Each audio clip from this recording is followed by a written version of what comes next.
Of game changers for government contractors. We're doing something a little different today. We're actually streaming this live while we're recording it, and I hope you enjoy it. This is an update on CMMC. So, the CMMC rule is final as of September 10th. It was actually approved. So, kudos to the government for getting to the finish line on this one.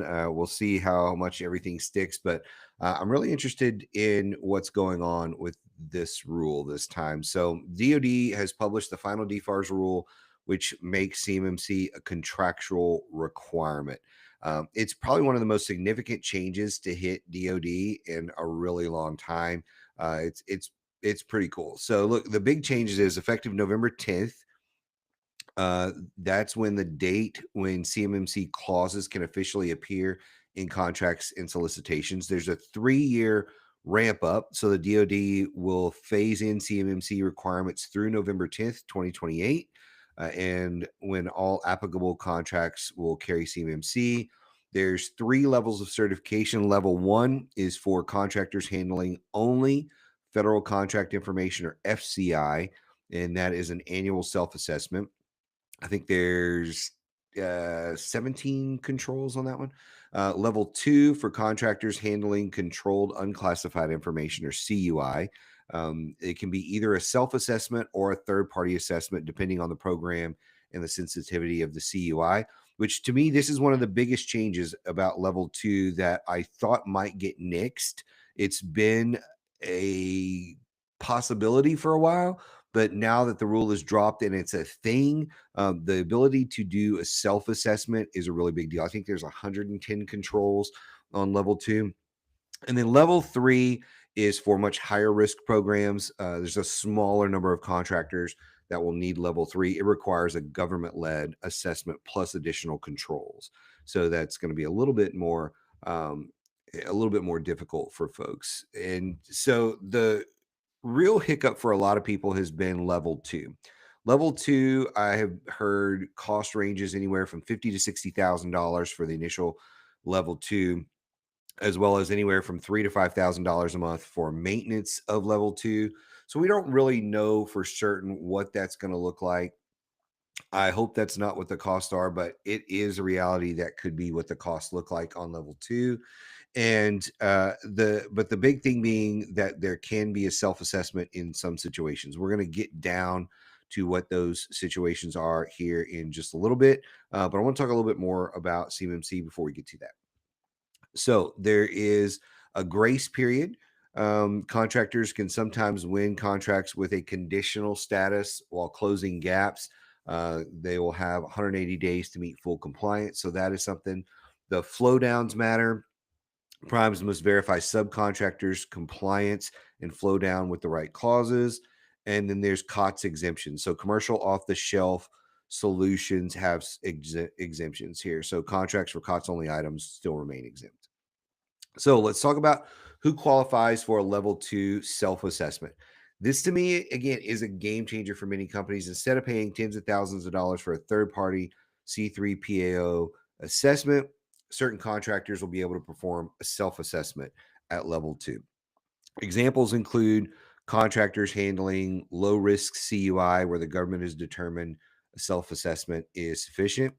Companies working on smaller programs that involve CUI but don't tie directly to critical national security. Service providers or niche product companies supporting DoD offices that only require basic CUI. So for those businesses, this change can be the difference between competing or sitting out, and the cost burden of this is dramatically lower than compared to a C3PAO. So let's see, I believe I have some additional breakdowns. So here's some examples here. Low sensitivity logistics support. So think of a trucking company delivering non-sensitive spare parts to DoD warehouses. So they may be handling some basic shipping manifests and some delivery parts and delivery routes, but not classified designs or anything like that. Training companies with limited CUI, so maybe a small training contractor providing generic safety or compliance courses for base personnel. Facilities maintenance contractor performing janitorial, electrical, HVAC services, those sort of things. Maybe some basic IT support where they're providing tier 1, tier 2 IT help desk. And then maybe some professional services firms. So think accounting, HR, stuff like that. And again, this is going to be dependent on whether a contracting officer feels like this is a good thing or not for the contract. So it really depends on that. So sometimes solicitations are going to have those things in them, even when they shouldn't. So here's the strategy tip for you.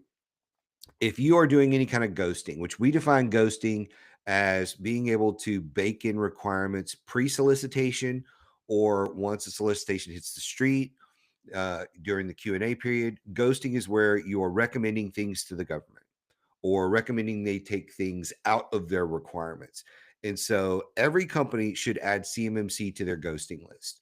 So you should be talking pre-acquisition of the government, what CMMC level this contract should require that you're talking to them about. And then again, when it hits a street during the Q&A period, you may be able to say, hey, we noticed that the solicitation is asking for a level 2 third-party CMMC certification. We are recommending, based on our experience, that this only be a self-assessment. Would you consider making that change? Because I think this one is unnecessary and restrictive to competition. So that's one of the things you should be thinking about when it comes to this. So what should you be doing next? Well, you should assess your current CMMC posture right now. So do you handle FCI or CUI? Which level do you think you're going to need? Get your policies and procedures and everything in order at this point, because you're going to need all of that as you go through. Even on the self-assessment, you're going to need to know those kind of things and make sure you are looking. There is something you look at. It's NIST, NIST, SP 800-171. The controls are in there and you can take a look at that. You should start planning your budget. Do you need new tools, staff, a third-party assessment? What are you going to need to be competitive in your market? Which assessment level are you going to need? You need to plan your budget on this. You need to start educating your teams and your subs. Make sure subcontractors are on board and align with this, and they're moving forward to get their butt in order as well, because this is a big deal. And I know a lot of people think, well, it's not really going to hit us. It's not going to be a big deal. It's going to be a big deal, either at level 1 or level 2 self-assessment or level 2 third-party assessment. You're going to need to do these things. And if you don't even know what level 1 self-assessment is, you need to get on that right away. So educate yourself and your team about this. Engage early on this. So start discussions with your prime assessors and the government now. Look, they're only at the time of this recording, which is September of 2025. To my knowledge, there are only 79 C3PAOs that can do the third party assessment. There are thousands and thousands of contractors.